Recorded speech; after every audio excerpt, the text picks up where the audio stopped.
Okay, urbanization, industrialization, and the age of the city.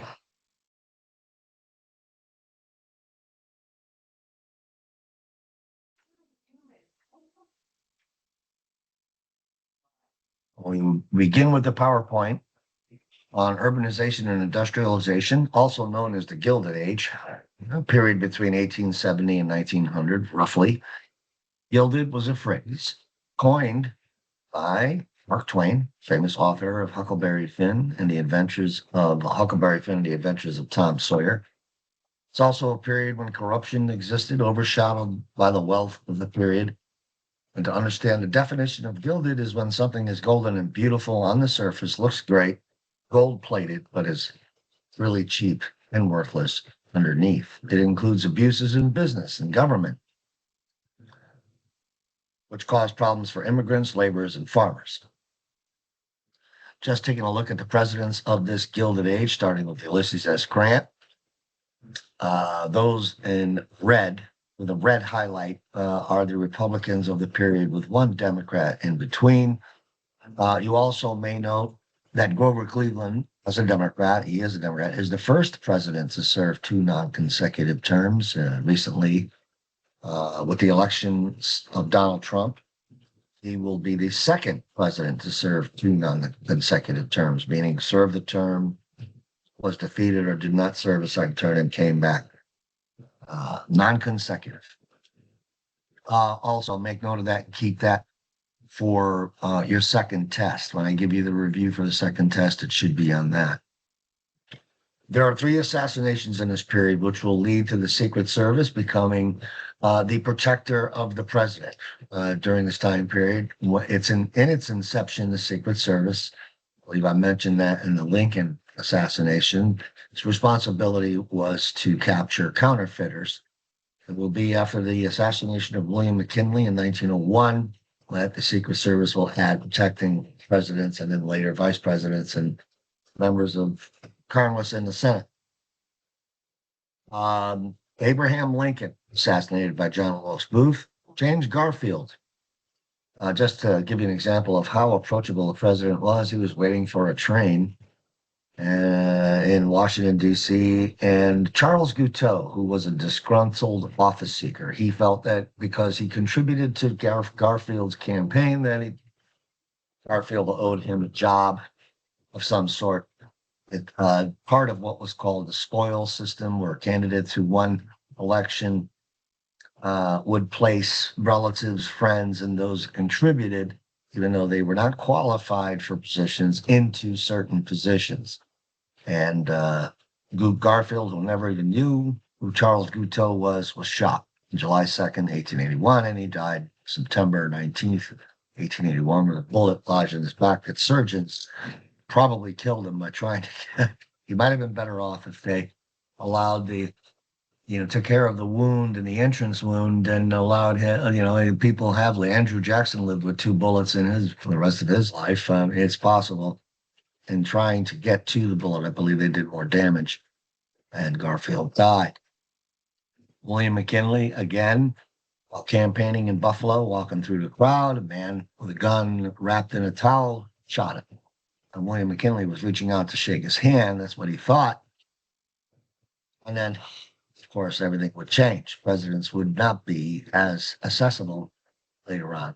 William McKinley and Leon Czagos, that's how you pronounce his last name, Czagos, they will most likely appear on your next test.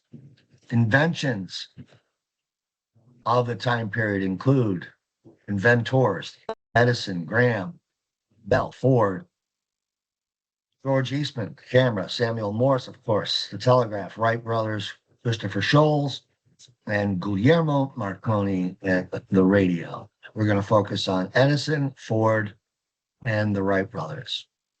I know some of you out there might think of Nicholas Tesla, who was a competitor of Edison, AC/DC currents, but I chose Edison because of Menlo Park, which is the first research laboratory in U.S. history. And in Menlo Park, he recruited some of the top scientists and inventors in the country, and they came up with more than 1,000 patents on inventions. And not only that, but Edison would also work moving pictures.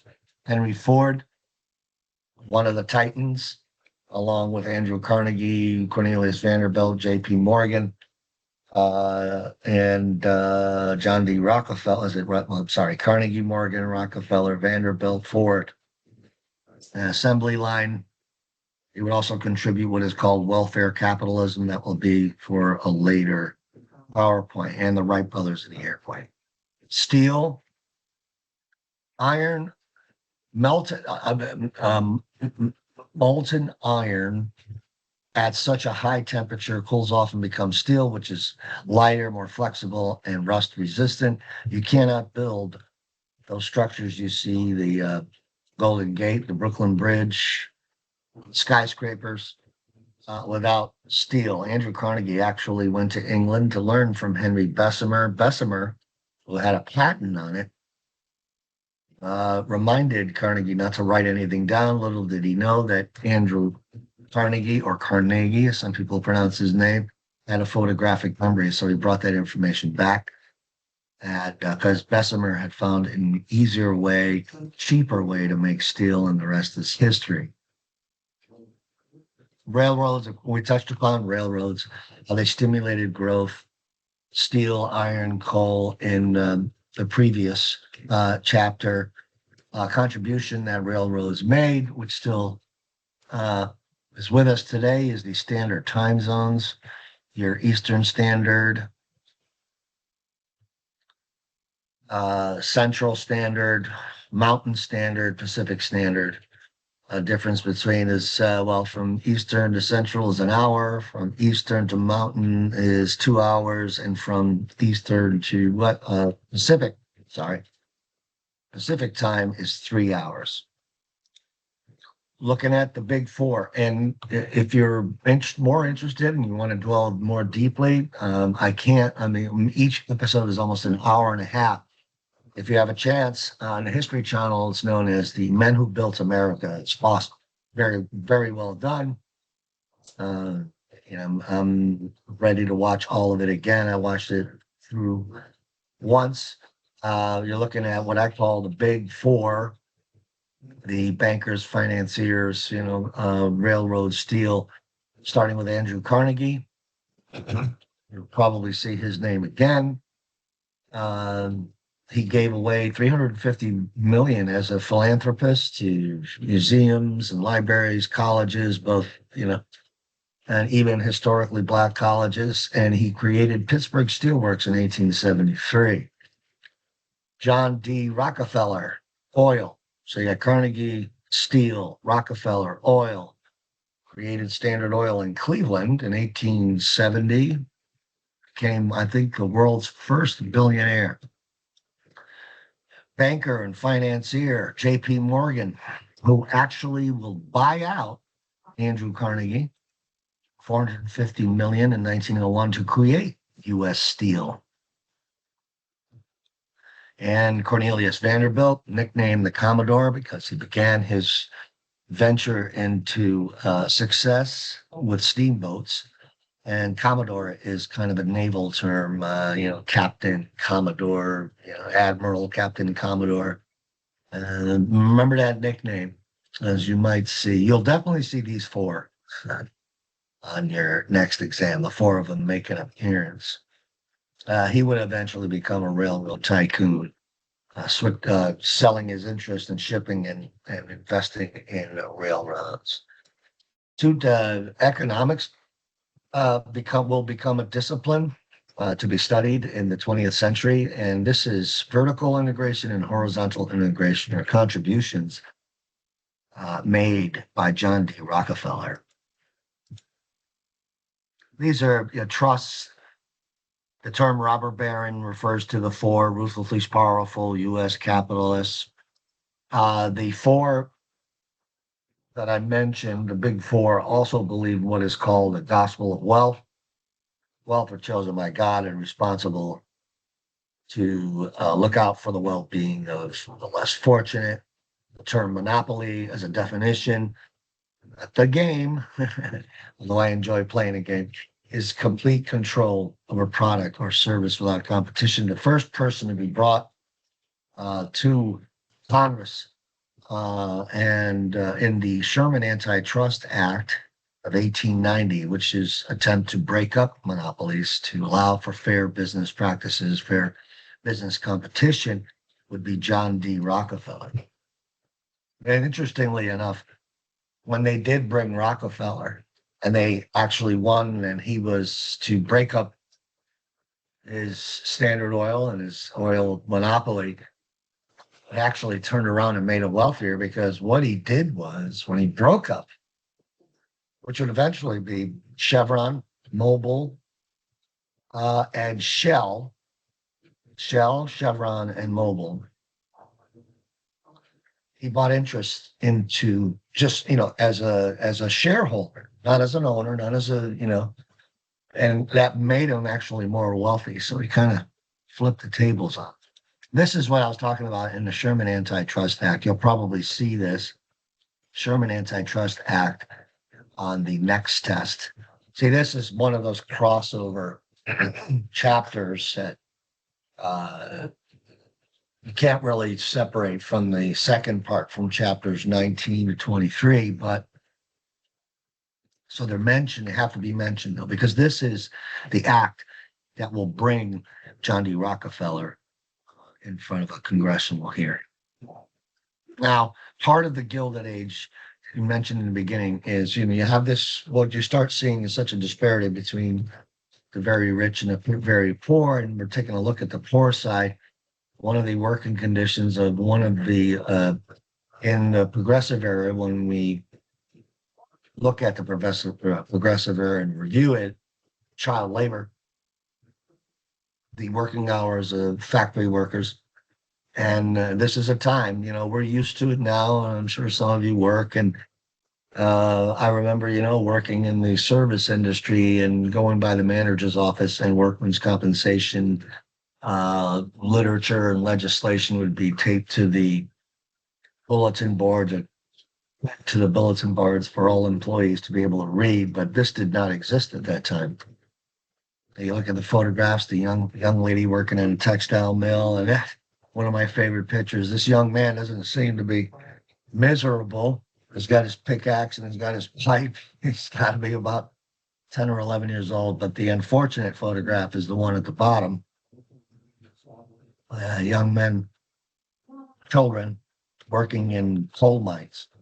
Later on, that photograph, the members of the children working in that, they had young teenagers. There's a mix. Most of them would never live past the age of 50 due to cancer from work in the coal dust, and tuberculosis and other diseases. We also see the rise of labor. Now there's the pushback, labor begins to unite. I mean, in the beginning, and for the first, I would say 30 to 40 years of the beginnings of organized labor, labor was looked upon as something that would be communist, which couldn't be farther from the truth. I mean, were there people who believed in communism? Yes, especially when you see such a disparity between rich and poor, and there are people that are disgruntled and they might be thinking capitalism doesn't work. Labor unions they're looking for better working conditions and higher pay. They're not looking to be on the level, have on the level playing field between the wealthy and the poor. That's not the point. The strength in numbers, working conditions, and pay. Knights of Labor by Uriah Stevens, one of the first, and far ahead of its time, although it will hurt them in the end, because with unskilled labor, okay, let me start from the beginning. If you join a labor union, you have to pay dues. Unskilled labor does not receive much pay. In fact, that's why they're getting together. But you do have to pay dues to put it essentially in a pot. You're putting that money away. So if you do go on strike, you work from a position of power. And that money that you set aside is supposed to help each member pay for their rent, their food, so on and so forth. If you don't have enough, you can't strike because, the owners that you're striking against are going to know, well, we can outlast them. They won't be able to last. And it's too bad. It's a strange irony because it's great. Women, people of all races, all colors, skilled and unskilled. It sounds really good, but practically in 1869, with the amount of pay, the amount of money unskilled workers could put into that, strike fund, so to speak, it wouldn't last long. And Knights of Labor folded. This is the strange irony. Here's the American Federation who accepted only skilled white males. You're going to sit there and say, oh, that's wrong. They're discriminated. Yeah, but the reality of it, skilled white males made good money. And so with making a good money, they could put that money into a strike fund. The AFL still exists today. Of course, they would drop those, the requirements. To today, the AFL is very much, equal opportunity and women and people of all races. But when it started, it was very much exclusive. And Samuel Gompers, it would actually combine with another union known as the Congress of Industrial Organizations, and today's the AFL-CIO. And that first 30 to 40 years, public opinion is against labor unions because it seems that every strike ended in violence and blame was put on the labor unions.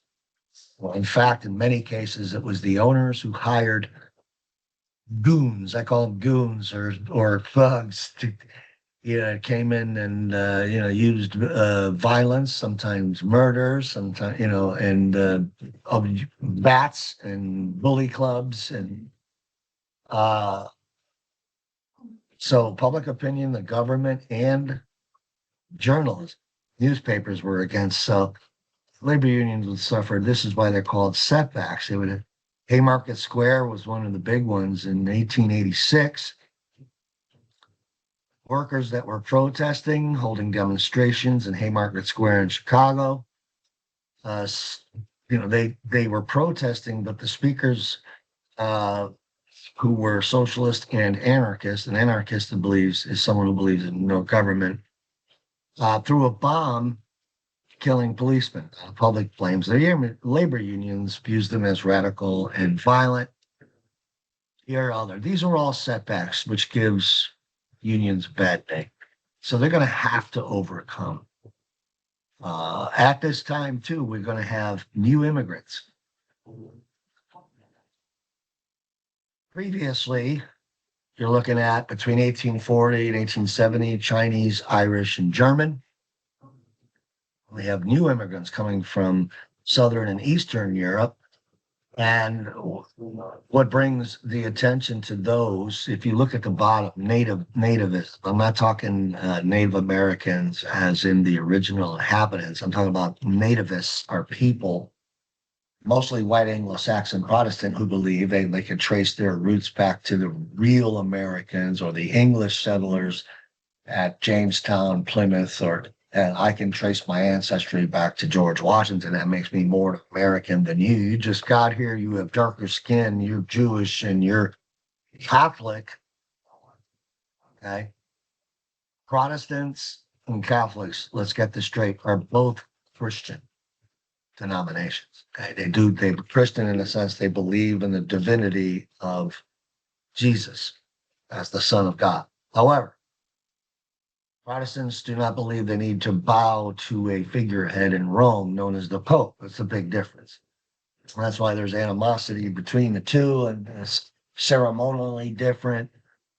And you have so many different denominations of Protestant, you have Presbyterian, Episcopalian, Baptist, Methodist, so on and so forth. But they essentially believe the essential values are the same.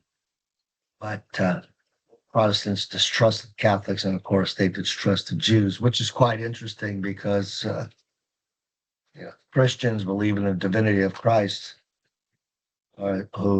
Jesus, who was a Jew himself. So each wave of immigrants, up to this day, as you can see, immigration is a big, issue, and border and That's a controversial, polarizing subject. I'm a first generation American. I'm a product of immigrants, and some generations feel, well, we did it the right way. We went through the right process. We didn't try to sneak into the country. I understand that, but immigrants in every generation have been valuable contributors to the United States. I do believe in protecting borders from, criminals and terrorists. Yeah, I understand that, but both parties need to come together to come with some sort of definitive immigration policy that allows those that were willing to come in, hard work, and send their kids to school and pay taxes. That's a valuable contribution. Some way to filter out criminals and terrorists from those good people, because there are, for the most part, good people. Two points of entry are Ellis Island on the East Coast. My great uncle, before my parents came, there was a great uncle that came here first. He came through Ellis Island. We never got to meet him. He was a lot older, and unfortunately, he died. Suspicious circumstances. That's a story for another time. The fear that the nativists, remember, the nativists are those white Anglo-Saxon Protestants who feel they can trace their roots back and they consider themselves the real Americans. And this is unfortunate because the Chinese made such a contribution to the transcontinental railroad. What a travesty to exclude. Chinese made such a contribution in every way. Such a ever since I was a little kid, I loved history and I was interested in other cultures, and contributions the Chinese made as a whole in engineering and building and gunpowder, culturally, the family values that the Chinese society is known for, and then to exclude them after the contribution. This is Chinese Exclusion Act. You will see that on your test. Great Migration, make note, you'll probably see on your next test, but here's a time period. The year we're reviewing before 1915, but I put 1915 to 1970 because that is the apex, the climax. The millions of African Americans left the South and came to northern cities, but that doesn't mean that, especially with Jim Crow, as we looked at with Reconstruction, there were African Americans who did not want to become sharecroppers on their former masters' plantations and either went west or moved north for better opportunities. It doesn't mean they did not face discrimination.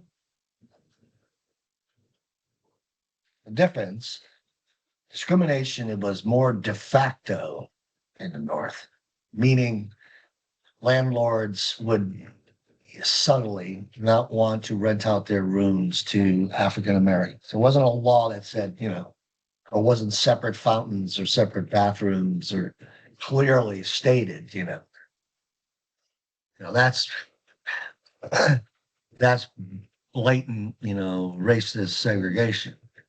And the North was more hidden, and real estate developers and real estate agents wouldn't, they find excuses subtly to not, but yeah, there were certain parts of cities though, New York, for instance, in Hell's Kitchen, which is in West Manhattan, where very diverse neighborhoods, multi-ethnic, multiracial, because they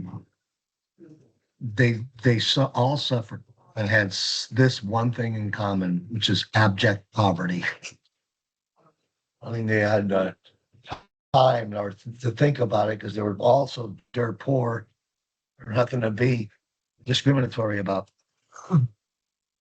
As cities are growing, as this urbanization aspect of the growth of cities in the late 19th century with millions of immigrants, hastily built neighborhoods and housing known as tenements.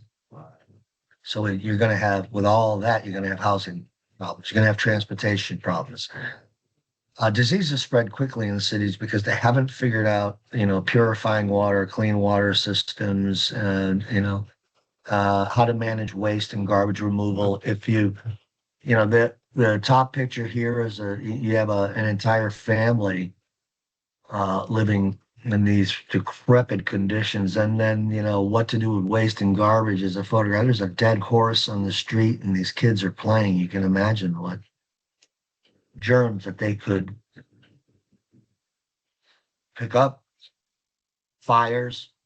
Fire departments were they're not as organized as they are today. They're not paid as they were today. They were mostly volunteers. So I could be walking down the sidewalk, smoking a cigarette, flick it, and the whole neighborhood would go up. And, it's but poverty, crime kind of go together, and then you have millions of people in such a dense population in a relatively, small square mile, and you're going to have crime, and would lead to the advent of your modern police departments in major metropolis. Early reforms, there were private institutions that tried to make things better for immigrants and for the poor. Hull House. I also believe, make sure when you're making notes that this will be on your second test. Jane Addams and Ellen Gates Starr try help teaching immigrants, especially from Southern and Eastern Europe, your Italians, Southern Italians, your Sicilians, your Greeks, and Eastern Europeans, Polish, Russian, Russian Jews, Polish Jews, to teach them English. It was also known as the social gospel movement. And government-wise, politically, most of these cities, taking New York as an example, was run by what was known as a political machine, which is an organized group of people that control the activities. For instance, the Tammany Hall, the Democratic political machine in New York known as Tammany Hall, with its city boss, controlled the politics and got a piece of the action. You talk about big time corruption. Definitely Tammany Hall. People talk about today, well, these immigrants, it's so much easier for immigrants. Well, let me tell you, the political machine in New York in the mid to late 19th century, it was easy too. Many immigrants would come off the boat.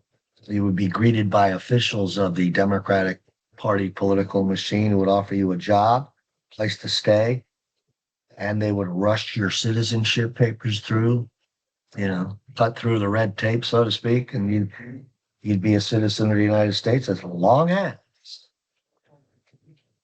you promise to vote for the Democratic Party. So, New York City's been staunchly, for the most part, since the mid to late 19th century, run by Democratic political machines. The first attempt to try and curb corruption, the spoil system, the political machines, comes down, starts with the federal government. I had mentioned before patronage and the spoil system, since Andrew Jackson in the 1830s pretty much ran the show. I mean, government jobs to loyal party workers and friends, people that weren't qualified. They used position to get money. James Garfield, as I mentioned, was assassinated by a disappointed office seeker, named Charles Guiteau.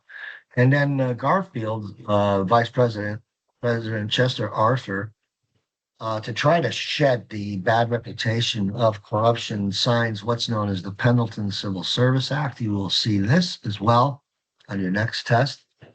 And this is an attempt to put an end to the spoil system. Civil Service Commission, which will give a civil service exam and to base jobs on merit instead of friendship.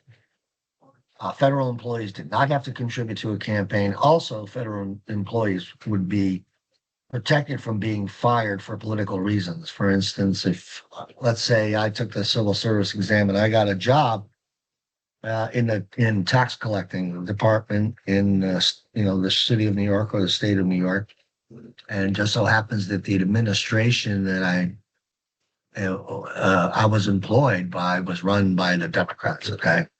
Well, when that administration loses the next election to the Republicans, and according to the Pendleton Act, they couldn't fire me because I was hired under a Democrat.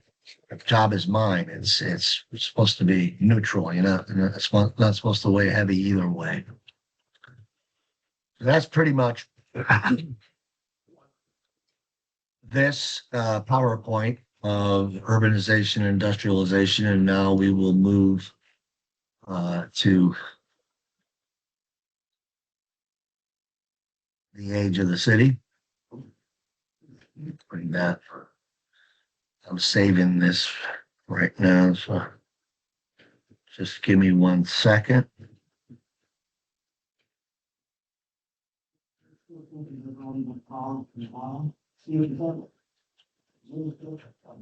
I can click over to the other PowerPoint. We're still doing this one.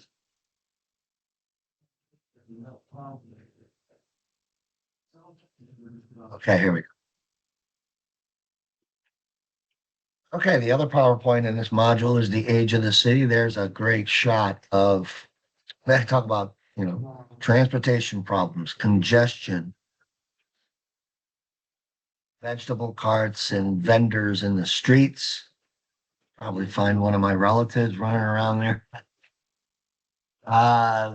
These are just numbers. For instance, New York population, increases by sevenfold between 1865 and 1910. Well, actually, cities as a whole, all over the United States. I'm sorry, New York went from 1 million to 3 million. That's 2 million people in 40 years. Chicago goes from only 100,000 to 1 million in 40 years. High infertility rate, high infant mortality rate, declining fertility, high rate of disease, and why do people go? Convenience, entertainment, experiences. The city, even with all its problems, is exciting to some people who come from very rural, very small town. Maybe there are some skeletons in the closet that people can reinvent themselves in cities. No one knows me here. I can be whoever I want. That is appealing. Young women want, being in the theater is still, still to this day, right? There are some young girls in small towns who dream of being movie stars who go out to Los Angeles. At this time, it was going to the big city to get to, if it's New York, Broadway begins to be the place where people are becoming theatrical stars. So that's alluring. Get out of this small town. I'm tired of small town. I want to go to the big city. That kind of allure. 3 major groups: women, blacks, and immigrants, are attracted to cities. Immigrants really had no choice because most of the ships that they come over would dock at major cities like Boston, New York, Philadelphia. And the cities, this is, from when we were British colonies to when the Declaration of Independence, through the American Revolution, all the way to this point, but even more so in the late 19th century, between 1860 and 1920, we really become a melting pot. The Irish and the Germans, and from the beginning, you have English, Swedish, Dutch, French, Spanish, and then into the 19th century, the Irish, German, Chinese. In the late 19th century, you have the Italians, the Greeks, Poles, Russians, Armenians, Albanians. And again, this is part of what I mentioned before, is de facto, segregation. People will choose to live and develop and congregate in neighborhoods like Little Italy, Chinatown. Harlem and Washington Heights became appealing to blacks. You also had Spanish Harlem. You had Hell's Kitchen for the most part before, there's parts of Hell's Kitchen that are mostly Irish. And then there's a part of Hell's Kitchen that is multi-ethnic, multicultural. And that's by choice, de facto. Assimilation, public education. Many immigrants will send their children to school to become, Americanized and to learn English so they can, pursue an education, maybe hopefully a higher education. And the idea, again, I turned to my mom and dad, who barely had a sixth grade education in Sicily. My dad was a master mason and a welder, and he's very much a skilled worker, but he didn't want that for us. He wanted us to learn English. But it's interesting is there's a dichotomy there. Oh, yeah, you go to learn your English, better yourself, go to college, so on and so forth. But then don't forget our culture when you come home. I know that. I'm sure there are some of you that can relate to that. City planning, city commissions begin to develop in each city, and the understanding that the congestion, the lack of sanitation, that people need fresh air, space, and that's the idea. That's Central Park you're looking at. Also, a free library, libraries and museums, and that the Museum of Natural Science, so on and so forth. Living dwellings. There are cities, if you're familiar with New York or Boston and Philadelphia, there are areas of the cities that were, lower income. They're not kept as well. Some people refer to them as ghettos. And then you have, not too far away in some instances is East Manhattan, right? Lower, no, not lower, but East Manhattan, across from the Central Park, the apartment buildings known as the Dakotas, you have the very wealthy. You can have the very wealthy, well-to-do, very expensive neighborhoods, 10 blocks away from some of the poorest neighborhoods. The poorest areas, the tenements, originally, but then became synonymous with the word slum. That will be on your test. There's also a video, Jacob Riis. You can watch America, the Story of Us. And I forget what episode or number episode it is, but it's cities. It's very well done. America, the Story of Us, cities. If you're interested, you can watch that. Jacob Riis, who's a photojournalist, you'll see his name again. He will use a new technology called flash photography, where he goes at night between midnight and 4 a.m, and he goes through these tenement neighborhoods, very poor, prostitution, crime, not well policed, and he takes photographs, and he publishes book with pictures known as How the Other Half Lives. It's going to be very instrumental in the early, from 1900 to 1920, the progressive movement, the reform movement, where a lot of these problems, the sanitation, the tenements, a lot of tenements will be destroyed, and better apartment buildings will be built on in their place. And Jacob Riis brings this the attention to the very wealthy, powerful, politically powerful people by holding, like an art gallery has a display and an exhibit of its new artists. Well, Jacob Riis invited the very wealthy and the politically powerful to view his photographs, and that really was powerful. It led to changes. Jacob Riis, yeah, highly influential. Maybe to solve the transportation problem, we have Boston go underground, build up. I mentioned before the skyscraper. To deal with occupational diseases and common health standards, write down Public Health Service. You'll see that again. Public Health Service, 1912. So there are politicians who are catering to their constituents, people that are participating in the political process, who are appealing to the legislators to make these positive changes to better, the health, safety, well-being, working conditions of the poor. You have organizations like the Salvation Army, better law enforcement investigating, better law enforcement techniques. Obviously, too, you will have corruption. And to this day, there's that, the balance between those of us who respect and, adhere to law enforcement. There's a certain amount of respect when you come across or you see a sheriff's car, for me, or you see a policeman, but then there's also an element of distrust.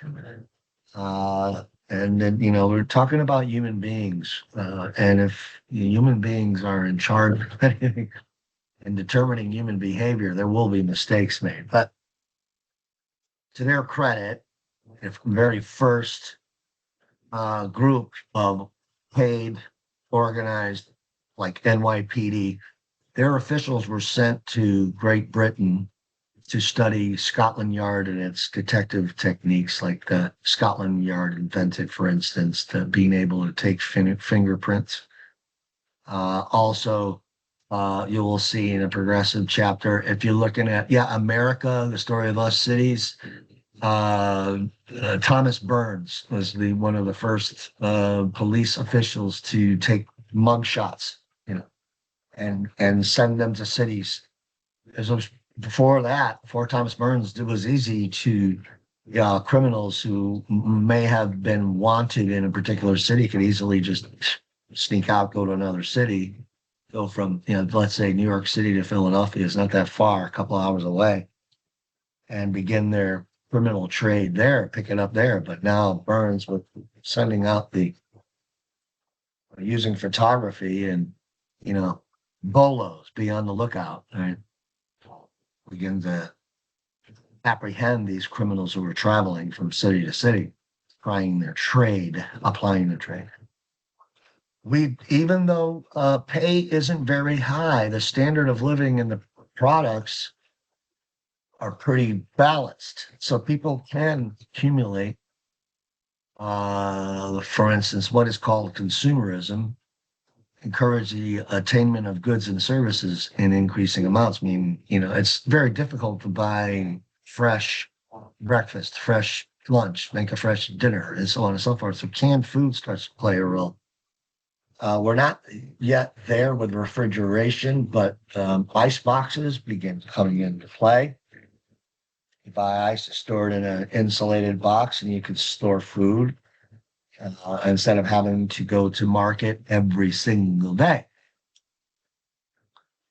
Acquiring also as part of consumerism and acquiring goods through the mail.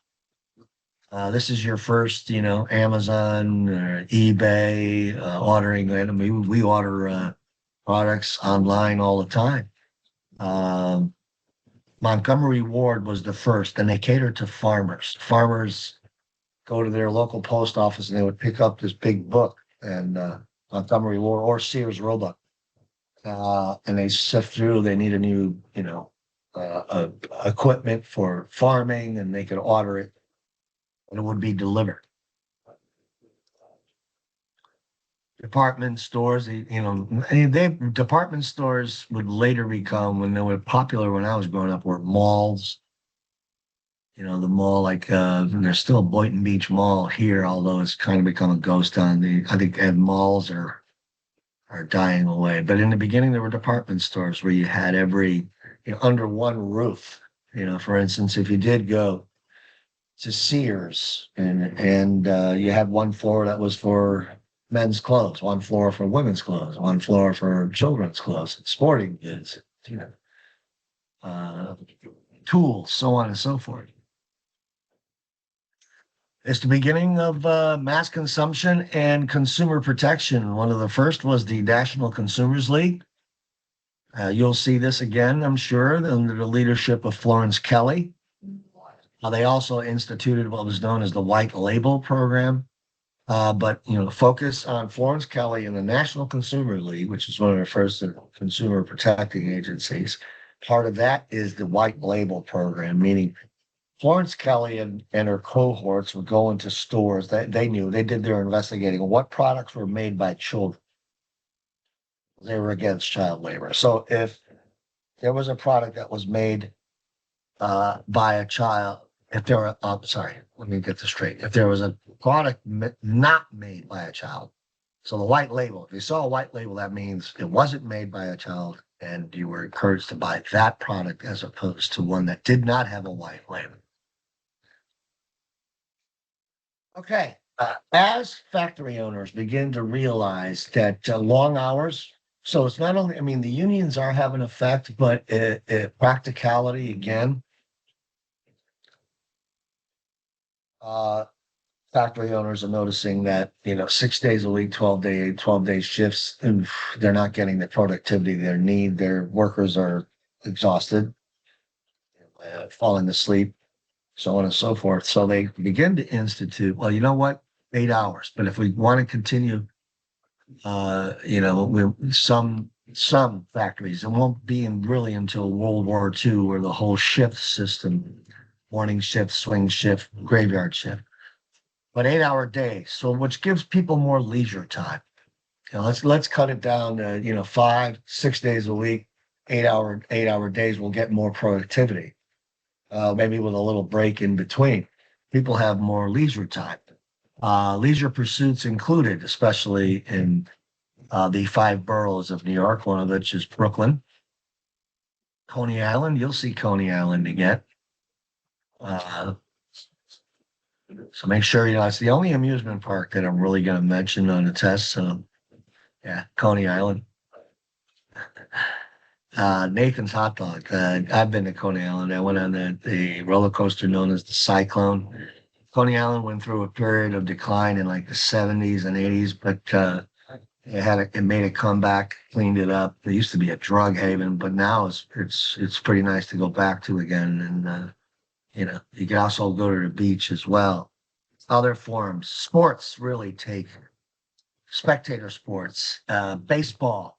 Make sure you know Alexander Cartwright and Albert Spalding. So Cartwright and his buddies, businessmen, will organize the first rules of baseball. And Albert Spalding, if you're familiar with sporting goods, Spalding would start with vetting baseball gloves, bats, baseballs. Him and his brother. He had been a former baseball player, and then he was president of what was then the only professional league known as the National League. Today, the National League still exists. You have the National League, the American League, and they're all part of Major League Baseball. But then it was only the National League. But he thought that he could make more money by producing the sporting equipment that baseball players need. First professional salaried team in any organized sports in the United States is the Cincinnati Red Stockings, today known as the Cincinnati Reds. Football in its beginning was brutal. It was almost banned, especially in the early 20th century when 18 college students died and over 100 seriously injured. You didn't have the rules you have today. It's still a very violent sport. It'll always be a violent sport. The equipment's better. Tackling's better. Basically, this was rugby with no holds barred. Kicking, scratching, various forms, clotheslining, various forms to bring an opposing player to the ground, and this is what led to death and serious injury. But a man comes along and changes all of that. His name is Amos Alonzo Stagg, where he breaks it down to 11 people on both sides. They begin to write formal rules, lines of scrimmage, proper tackling techniques. No more eye gouging and kicking, clawing, and clotheslining, and all the other forms that could lead to serious injury. The forward pass will help open up the game to less injury. And Amos Alonzo Stagg saved football from being banned. President Roosevelt was close to banning uh, football altogether. Football and boxing were almost banned until the popularity, the gambling involved in boxing, and the use of gloves and rounds would tilt public opinion and legislatures into not banning the sport itself. Two legendary figures in boxing, I have them there. John L. Sullivan on the left, mustache with his arms folded. John L. Sullivan, the Boston strong boy, the Irishman from Boston, is the first recognized heavyweight champion. He was champion for 10 years. And then later, one of the greatest boxers of all time. And unfortunately for Jack Johnson, in a time period where sports writers and white spectators were not ready for a black champion. And not only that, he was a very flamboyant. He stirred the pot. He was known to talk to the crowd with a big smile on his face, and most of those spectators are rooting for his white opponent. Johnson would toy and and smile, and but the word we use now is known as swagger, and he had a lot of it at a time that could have gotten him killed, but he didn't care. Bless his heart. He was a phenomenal boxer. He held the title from 1908 to 1915. Unfortunately, he loved fast cars. When his career was over, and he was also pursued by the legislatures, government, the federal government tried so many different ways to make sure that a black champion could not exist, because he was beating white opponents, and not just beating them, he was beating them bad. So the whole stereotype of he was just destroying the stereotype of white supremacy, destroying it, and it was making sports writers and government officials sick. And they tried everything. And another thing that was a strike against Johnson at the time is that he married a white woman. That was taboo, and that was illegal in many states. Illegal. Even to speak in some areas to a black man speaking to a white woman was illegal. Let alone date, have relations with, and/or marry. So he was pursued. In fact, he had to fight his last fight outside the country because the federal government was ready to scoop him up. He had to fight it in Cuba. Eventually, though, he would come back to his home state of Texas, and he would basically make a plea deal and spend some time in jail. In jail, he was teaching inmates how to box, and he was finally released. And again, he loved his sports cars, and he would die in a car accident in 1947. So you have John L. Sullivan, the first heavyweight champion, to your left with his arm folded, and you have Jack Johnson to the right. He was a large man. Galveston Giant was a nickname that's spot on. Other forms of entertainment included vaudeville. Vaudeville, if you're familiar, the type of entertainment in vaudeville, if you've ever seen the Three Stooges, they were a vaudeville act.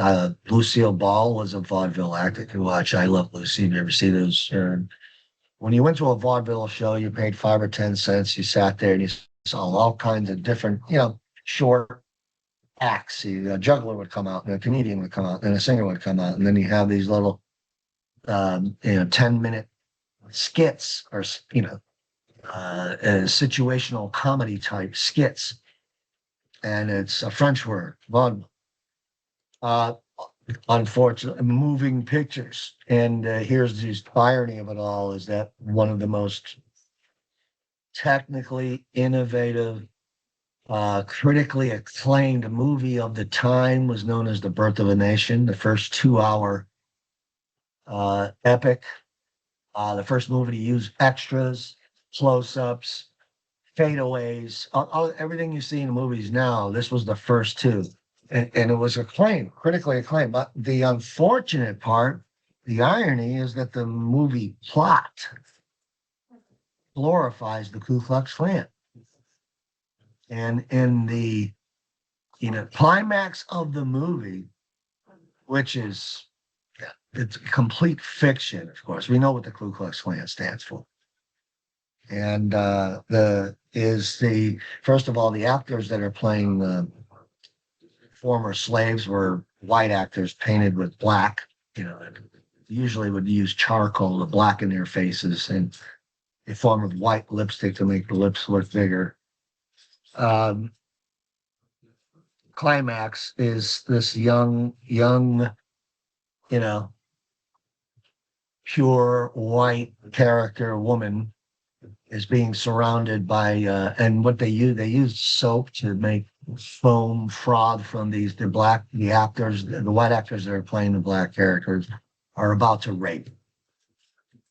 That's the storyline. Frothing from the mouth. They're portrayed as savages.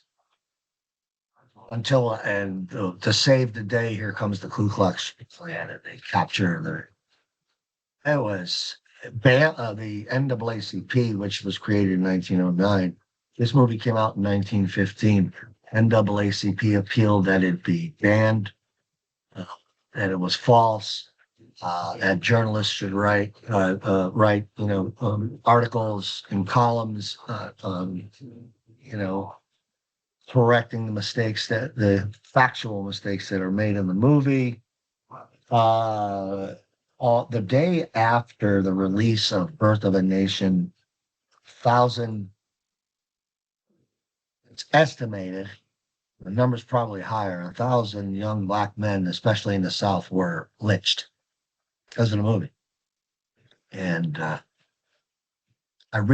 second phase of the Ku Klux Klan. There was a member in the audience who saw it in Georgia named William Joseph Simmons, who had been a preacher and a failed businessman. He also known to be an alcoholic, decides to go home. He's so inspired by the movie that he would, on Thanksgiving Day, get 10, 15 people that he knew, and they decided to a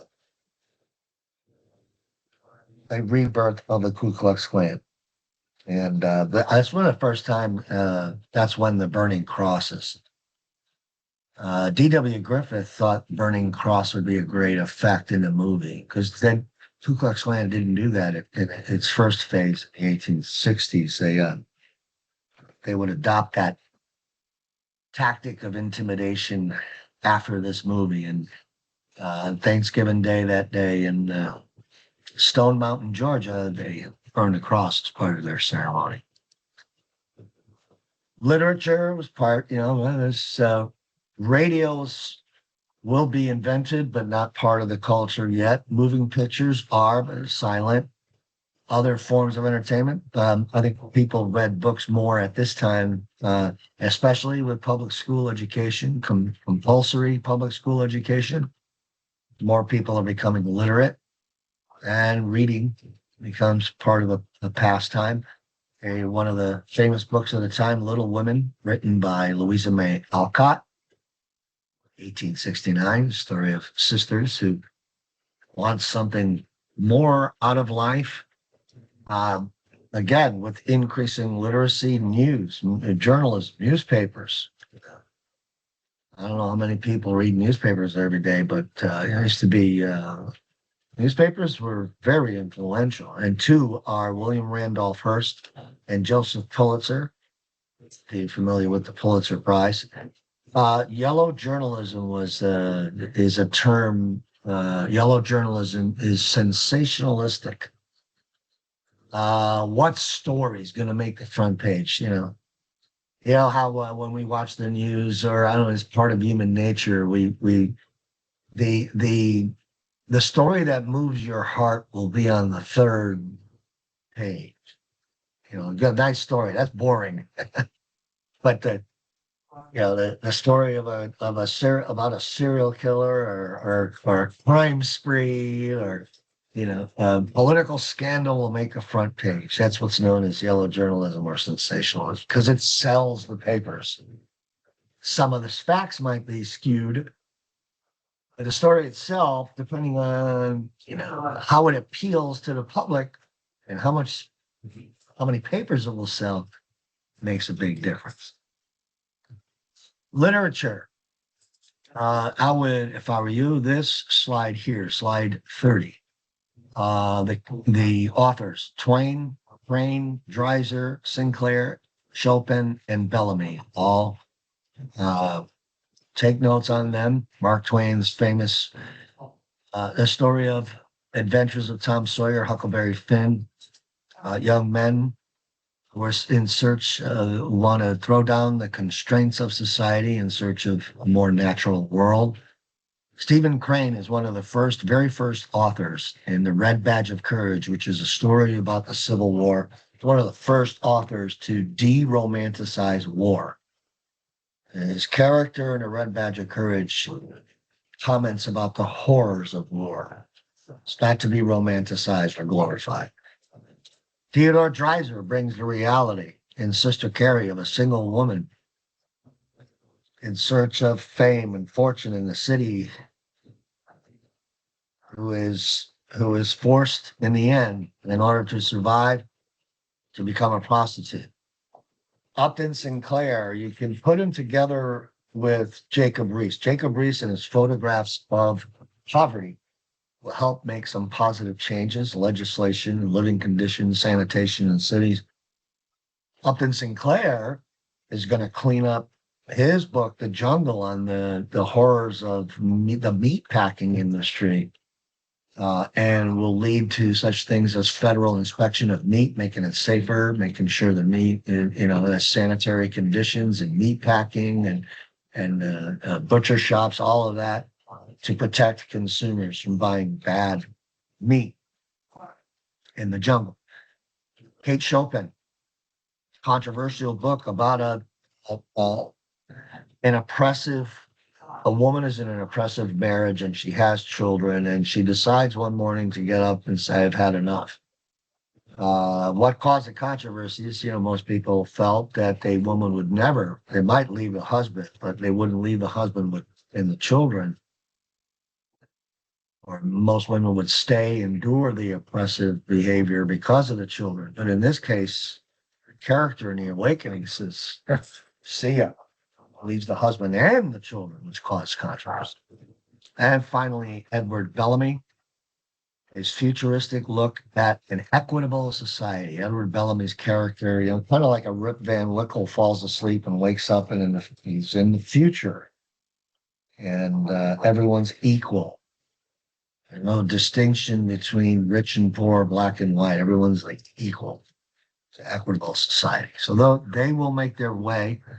Make sure you have notes on these authors, from Louisa May Alcott, Little Women, the William Randolph Hearst, Joseph Pulitzer, Mark Twain, Steve Crane, Theodore Dreiser, Upton Sinclair, Kate Chopin, and Edward Bellamy. Just as we will in the 1960s, the leaders of the Black community in the 1960s, you have Malcolm X and Dr. King. At this time, you had two who had two different roads that Blacks should take on a road to becoming equal. And that's Booker T. Washington and W.E.B. It's pronounced Du Bois for the most part. It should be called Du Bois. It's been, I guess it's commonplace to call him Du Bois. William Edward Burghardt, Harvard educated, one of the founders of the NAACP. He hated Booker T. Washington because Washington thought that his viewpoint, his road for Blacks was to become more white middle class, get educated, acquire skills, then demand civil rights. So W.E.B. Du Bois doesn't want any part of it. He went to Harvard. He's the first Black man to get graduate from Harvard, and then get a PhD. He would have none of that. And they should accept nothing less. And above all, fight for civil rights, not wait as a reward for patience. You don't need to acquire white middle class characteristics. Uh, so they had different viewpoints, and again, the Black community is not going to be monolithic. Not all going to think alike. No ethnic group, race is monolithic, or just because we're all the same color or ethnic group, we think the same. Same goes for the Black community as well. And both accomplished, both very well accomplished. Just two different points of view as how to take which road to take to civil rights and equal rights. And then finally, psychology becomes part of the vocabulary. Psychology becomes a discipline that is respected. William James, known as the father of psychology, and his firm belief that psychological principles should be tested. The idea is pragmatism, where he states that no idea or institution was valid unless it worked and unless it stood the test of experience and scientific theory. And to close out, we begin to see the turn of the century. I mean, it's very small percentage, but women, a higher percentage of women are attending past the 8th grade into high school, and the beginning of women's colleges will emerge at this time. And once again, it's a small percentage, but it's the beginning. It's on the road, and it's going to help because one of the factors that would lead to a national amendment, the 19th Amendment in 1920, has a lot to do with the fact that more women would attend high school, become more educated, get knowledge is power, and get a higher education.